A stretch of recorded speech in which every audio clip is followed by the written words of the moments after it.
ڕێکخراوی سۆمای چاوان لە پارێزگای هەڵەبجە خوانێکی بۆ 180 خانەوادەی بێسەرپەرشت ڕێکخست. خوانەکە لەسەرکی خێرخوازێکی شارەکە سازکرا. ئەوکات دەستگاکە موچەی مانگی نوێی بێباوکانیان دابەش کرد. حەزمان کرد ئەم جارە گۆڕانکاریەک بکەین لە چالاکیەکانمانە بە ئێوارە خوانێک بۆ 180 نەفەر لە خانەوادەی ئەیتام بە مناڵەکانیانەوە و مامۆستای بەڕێز مامۆستا عەبدوڕەحمانمان داوەت کرد کە بابەتێکیان پێشکەش بکات لەسەر خۆشەویستی پێغەمبەر صلی الله علیه وسلم. هەر لەم شەوەشدا هاوکاری مانگی نوێیان دەهێنێ و بۆ هەر مناڵێک قرتاسی بە جانتا و دەفتەر و قەڵەم و لاسیک و قەلەمدانەوە ئامادەمان کردووە کە پێشکەشیان بکەین.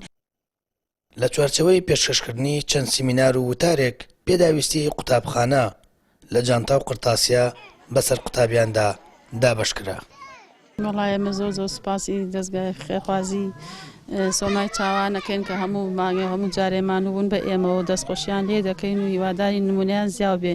ئینشەڵڵا خوا بیخاتە بەر جەزای قیامەتیان هەر لەوەی کە ئەیهێنێ و حتا ئەوەی دابەشێک حتا ئەوەشی کە مەسەن لەم خێرا دەسی هەیە ئینشەڵڵا خوای گەورە پاداشتی باتەوە خێری لە دنیا و لە قیامەتە ئینشەڵڵا بۆ خۆی و ماڵ و مناڵی خوای گەورە جەزایان باتەوە ئینشەڵڵا. دەستخۆشیان لێ یەکەم لە تاک بە تاکیان بە تایبەتی خێرخوازان بەڕاستی زۆر لە حکومەت باشترن.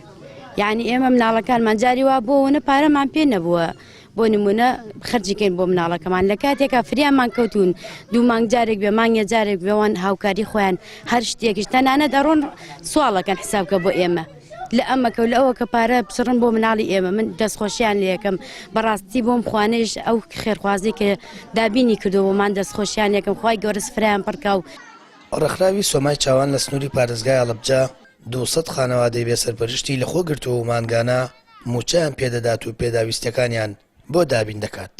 بەرپرسانی ڕێکخراوەکە دەڵێن خێرخوازان هاوکارێکی سەرەکین بۆ سەرکەوتنی پرۆژەکانیان و هیوادارن بەردەوام بن تا خەندە و پێکەنین لە ناوە خێزانانە نەبڕێت کە لەم بارودۆخە خراپە داراییە چاویان لە سۆمای چاوانە. سامان فەتاح، کەناڵی ئاسمانی پەیام، هەڵەبجە.